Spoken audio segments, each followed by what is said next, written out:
आज मैं आपको किसी भी तरीके का मोटिवेशन देने नहीं आया हूँ। आज मैं आपको वो 7 गलतियाँ बताऊँगा जो मैंने भी करी हैं और ऐसे बहुत सारे स्टूडेंट्स ने करी है जो लास्ट टाइम पे आकर बहुत ज़्यादा परेशान हो जाते हैं। सो अगर आप भी अपनी प्रिपरेशन के अंदर वो गलतियाँ कर रहे हैं ना, तो प्लीज़ उन गलतियों को अवॉइड करें, उनको अभी ही अभी रोक दें। और अगर आपने उन गलतियों को अभी नहीं रोका तो हो सकता है आपका 1 साल वेस्ट हो सकता है।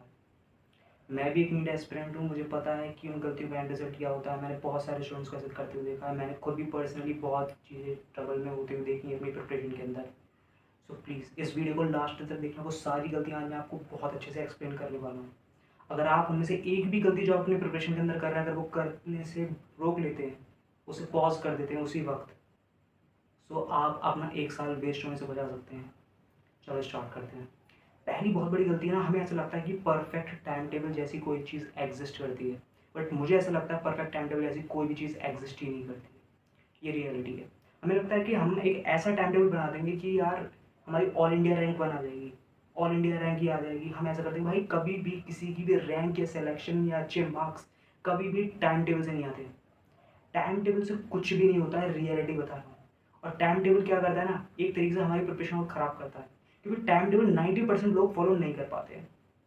मैं उन 10% की बात करूँगा ही नहीं जो बहुत एक्स्ट्रा ऑर्डिनरी है। रियलिटी तो ये है कि वो एक्स्ट्रा ऑर्डिनरी इसलिए क्योंकि उनमें मेहनत करने की वो पोटेंशियल है। वो दिनों रातें करके पढ़ सकते हैं। बट हम जो मॉडरेट लोग होते हैं ना, मॉडरेट स्टूडेंट्स होते हैं, उनको बहुत सारी चीज़ों को फेस करना पड़ता है। सो हमारे लिए प्रॉपर वे में जाना बहुत ज़्यादा इंपॉर्टेंट है। हमें लगता है कि हम एक ऐसे टाइम टेबल बना देंगे जो हमारा सिलेक्शन करा सकता है, बट टाइम टेबल कभी भी सिलेक्शन नहीं कराता भाई। सिंपल सी बात समझो। आप सिंपल से क्या करो, हम टाइम टेबल बनाएंगे, उसे फॉलो नहीं करते हैं, फिर हम डिमोटिवेट होते हैं, अपनी प्रिपरेशन को और ख़राब कर लेते हैं। कभी भी टाइम टेबल के पीछे मत भागो। सिलेक्शन आपका टाइम टेबल नहीं कराएगा।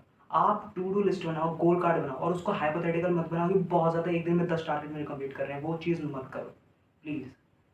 एक genuine possible to do list बनाओ जिसमें 3 से 4 टारगेट होने चाहिए, जेन्युइन होने चाहिए, जो आज आप क्लिक करना बहुत ज़्यादा इंपॉर्टेंट है। बहुत सोच समझ के वो बनाओ और उसको कंप्लीट करो।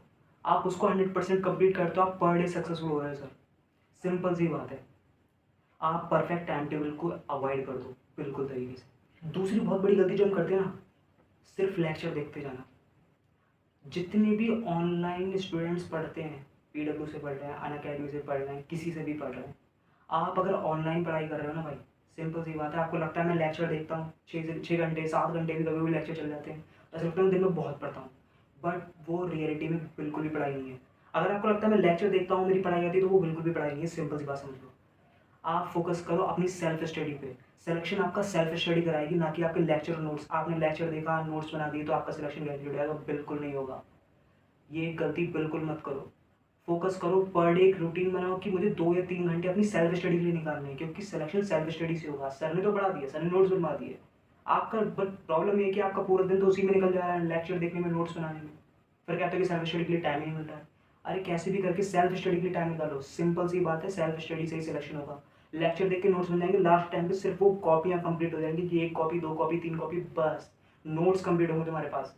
लेकिन तुम्हें आता कुछ भी नहीं होगा जब तक अगर सेल्फ स्टडी पे फोकस नहीं करोगे, कुछ नहीं होगा। सिंपल सी बात है, अपना एक टाइम बनाओ कि मुझे इतने घंटे per day self study focus करना है। जितना फोकस अपने नोट्स बनाने में, लेक्चर देखने में लगाते हो, उससे 10 गुना फोकस अपनी सेल्फ स्टडी पे लगाओ। सिलेक्शन वही चीज़ कराती है। सिंपल सी चीज़। तीसरी बात जो हम बहुत बड़ी प्रॉब्लम करते हैं ना भाई, पी वाई क्यू इग्नोर करते हैं। देखो आजकल रियलिटी है कि हमारे इतने अच्छे टीचर्स हो चुके हैं कि सारे पी वाई क्यूज वही सॉल्व करवा देते हैं। बट उनके सॉल्व करवाने से कुछ नहीं होगा।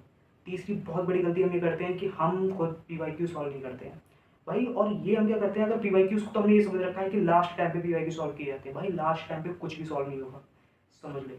लास्ट टाइम पे इतनी चीज़ें करने को होती है ना, हमें यही नहीं समझ में आता कि अभी हमें क्या करना चाहिए। हमें रिवीजन पे फोकस करना चाहिए, टेस्ट पे फोकस करना चाहिए, एनालिसिस पे फोकस करना चाहिए, या फिर पी वाई क्यूज अब लगाने स्टार्ट करना चाहिए। सो उस टाइम तो नहीं लगेंगे। अगर अभी हर एक चैप्टर के बाद आप पी वाई क्यूज कंप्लीट करते हो तो बहुत अच्छे से समझ पाओगे, कमांड अच्छे से बन पाएगी। लेकिन लास्ट के लिए अगर छोड़ दिया तो रियलिटी ये है कि पी वाई क्यूज आपके लग नहीं पाएंगे। बट अगर तुम्हें रियलिटी में पैटर्न समझना है ना, कि किस चैप्टर से बेसिकली किस टाइप के पैटर्न पे क्वेश्चन आते हैं, तो भाई पी वाई क्यू मस्ट है। और उन्हें लास्ट के लिए मत छोड़ो, अभी लगाना शुरू करो, हर चैप्टर के बाद तुरंत लगाओ।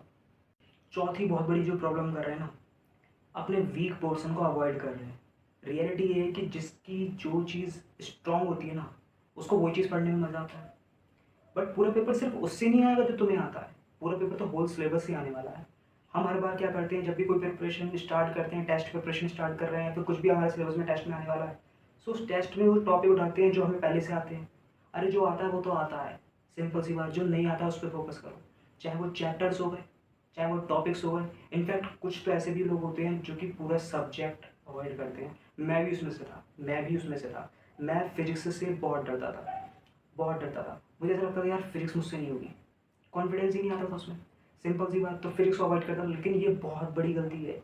जो चीज़ नहीं आती है वो अभी करो, क्योंकि लास्ट टाइम पे वही चीज़ तुम्हारा सिलेक्शन ना होने का रीज़न बन जाएगी। ये रियलिटी है कंपटीशन की। जो चीज़ नहीं आती है उसको अभी करो, क्योंकि लास्ट टाइम पे अगर वो नहीं कर पाए लास्ट टाइम तक स्ट्रॉन्ग, सो वो हमारा सिलेक्शन रोक सकती है। क्योंकि हम प्रिपरेशन में वो चीज़ करेंगे नहीं, लास्ट के लिए छोड़ेंगे। जब पूरे साल वो चीज़ नहीं कर पाए तो लास्ट में तो होने से रही। सिंपल सी बात है। और सिंपल सी बात ये है कि कोई भी सब्जेक्ट हम छोड़ के नहीं जा सकते नीट में। कोई भी चैप्टर नहीं जा सकते। सिंपल सी बात, कोई भी चैप्टर नहीं अवॉइड कर सकते। हाँ, वो एक अलग चीज़ होती है कि किसी का वेटेज ज़्यादा होता है, किसी का कम होता है, बट रियलिटी तो ये है कि हमें सब कुछ पढ़ के जाना है। नीट को प्रेडिक्ट नहीं कर सकते भाई। सिंपल सी बात है, कुछ भी कहीं से भी आएगा। और उसके बाद अगर मैं ये जो गलती मैं बताने वाला हूँ ना भाई, सिंपल सी बात है, ये गलती तो बिल्कुल मत करना। इस गलती ने मेरी प्रोडक्टिविटी बिल्कुल ज़ीरो कर दी थी, बिल्कुल ज़ीरो। और वो है फ़ोन ब्रेक्स को कंट्रोल नहीं करना।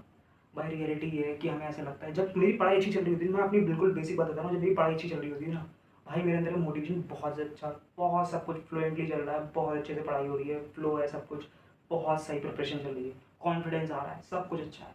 लेकिन उसके बाद भी मैं एकदम समझ भी नहीं पाता था यार, मेरा इतना अच्छा फ्लो चल रहा था, ब्रेक कहाँ हुआ। वो ब्रेक होने का सिंपल सा रीज़न है भाई, फ़ोन। मैं सच्चाई बता रहा हूँ। मैंने बहुत अच्छे से पढ़ा, अब माइंड को रिलैक्स करना है, हम पे कुछ नहीं है, हम सिर्फ फ़ोन स्क्रॉल करते हैं। मैंने टाइम लगा भाई, मैं 15 मिनट फ़ोन चलाऊंगा, 15 मिनट के बाद अपना कुछ भी करूँगा, उसके बाद फिर से बैठ जाऊँगा। क्योंकि जो पढ़ाई में फ्लो बना होता है ना, उसमें अगर फ्लो में बहुत ज़्यादा गैप होता है ना, तो वो ब्रेक होता है। सो मैं ये सोचता था कि 15 मिनट का गैप दूँ भाई, वो 15 मिनट, वो 15 मिनट, 20 मिनट, कुछ नहीं, वो सीधे एक एक 2-2 घंटा गैप होता था।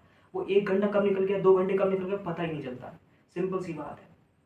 तो भाई अपने फ़ोन ब्रेक्स को कंट्रोल करो। इसका सबसे बड़ा सॉल्यूशन है भाई, अपनी जब पढ़ाई कर रहे हो ना, अपने फ़ोन को, ऐसी कोई भी डिस्ट्रैक्शन को अपने से बहुत दूर रख दो। ये बात हमें पता है। बट अब कुछ लोग कहेंगे यार हमारी तो पढ़ाई फ़ोन से होती है। भाई रियलिटी है, मैंने ये करा था, मैं एडिक्टेड हो गया था यूट्यूब से। मैं बहुत ज़्यादा यूट्यूब यूज़ कर रहा था। सो मैंने ये करा, मैंने अपने भैया से कहा कि आप मेरे यूट्यूब में लॉक लगा दो, और मैंने पासवर्ड अपने आप देखा भी नहीं। मैंने कहा आप अपना पासवर्ड कुछ भी लगा दो और मुझे मत बताना। भाई स्टार्टिंग में तो ऐसा लगता है कि क्या हो गया यार, मेरे से तो कुछ हो ही नहीं रहा है, कुछ भी नहीं रहा, सब बेकार लगता है भाई। लेकिन सिर्फ 2 दिन, 2 दिन के बाद बिल्कुल नॉर्मल हो जाता है भाई सब कुछ। भाई फ़ोन एडिक्शन छोड़ो। ये फ़ोन भाई बहुत गलत चीज़ है। ये बेनिफिशियल है, लेकिन भाई हम इसका अच्छे से यूज़ नहीं कर पा रहे हैं। रील्स, वीडियोस, बस ये चल रहा है। सिंपल सी बात है, जब पढ़ाई कर रहे हो ना, तो सारे डिस्ट्रैक्शन को अपने अवॉइड करो। भाई प्रोडक्टिविटी बिल्कुल ज़ीरो हो जाएगी वरना। सिंपल सी बात, अपने फ़ोन को, अपने डिस्ट्रैक्शन को अवॉइड करो। बस ये जो 6th मिस्टेक है ना भाई, बिल्कुल मत करना, और वो है भाई टेस्ट एनालिसिस को अवॉइड करना। तुम्हें लगता है ना टेस्ट देना इंपॉर्टेंट है, डेफिनेटली इंपॉर्टेंट है। बट अगर टेस्ट देना ही इंपॉर्टेंट है तो ये गलत है। टेस्ट के बाद एनालिसिस करना उससे ज़्यादा इंपॉर्टेंट है। अगर जितना फोकस तुम अपना टेस्ट को देने पे लगा रहे हो ना भाई, उससे 10 गुना फोकस लगाओ टेस्ट एनालिसिस करने पे। क्योंकि मार्क्स कैसे बढ़ेंगे भाई, मार्क्स तब बढ़ेंगे जब तुम्हें पता होगा कि तुम गलतियाँ क्या कर रहे हो। वो गलतियाँ तब पता चलेंगी जब तुम टेस्ट एनालिसिस करोगे। तो इसको अवॉइड मत करो। लोग क्या करते हैं, मैंने भी करा कि टेस्ट देने के बाद ऐसा लगता है कि भाई सब काम हो गया, बट नहीं, टेस्ट देने के बाद मेन काम शुरू होता है, वो है एनालिसिस का। एनालिसिस करना बहुत ज़रूरी, तुम्हें पता होना चाहिए कि भाई ये क्या था जो मुझे नहीं आया, कौन सा टॉपिक से क्वेश्चन आता है तो मुझे बिल्कुल कभी नहीं बनता है, क्यों इस चैप्टर के जब भी क्वेश्चन आते हैं तो मुझसे कभी बन ही नहीं पाते हैं, किस टाइप के क्वेश्चन मुझसे बिल्कुल नहीं होते हैं, क्या गलती कर दी, सिली मिस्टेक कर दी, ये फॉर्मूला रिवाइज नहीं करके गया था, टॉपिक ही पढ़ के नहीं गया था। ये सारी चीज़ तब पता चलेगी जब टेस्ट एनालिसिस करोगे। सिंपल सी बात है। और इसका सबसे बेस्ट तरीका भाई, मिस्टेक कॉपी बनाओ। टेस्ट देते हो, एक एनालिसिस मिस्टेक कॉपी बनाओ अपनी टेस्ट के लिए। उसमें अपनी सारी मिस्टेक को लिखो कि भाई इस टेस्ट के अंदर मेरे इतने मार्क्स आए हैं, इसमें क्या मैंने गलती करी, क्या इंप्रूव करता तो मैं यहाँ पे मार्क्स बढ़ा सकता था, और क्या ऐसा भी कुछ था जो मुझे आता था बट मैंने ये गलती कर दी, इसकी वजह से मेरे मार्क्स बढ़ते बढ़ते रह गए। तो भाई अपने टेस्ट एनालिसिस पे बहुत बहुत बहुत फोकस करो। उसके बाद 7th मिस्टेक भाई, ये बहुत इंपॉर्टेंट है। भाई कभी भी अपने आप को कंपेयर मत करो यार, मैं ये पहले ही बता चुका हूँ। कभी भी अपने आप को कंपेयर मत करो। हमें लगता है ना, सिंपल सी बात की यार, भाई वो बंदा कर ले रहा है, मुझसे नहीं हो रहा, भाई तू कंपेयर क्यों कर रहा है। एक सिंपल सी बात समझ, हर एक इंसान ने एक अलग लेवल से शुरू किया है। हो सकता है तूने स्टार्ट यहाँ से किया, उसने स्टार्ट यहाँ से किया है। उसने यहाँ से यहाँ जंप लगाई है, तूने यहाँ से यहाँ भी जंप लगाई है ना, तो गैप धीरे-धीरे उसके बीच में कम हुआ है। लेकिन तुझे अभी भी वो नहीं दिख रहा है।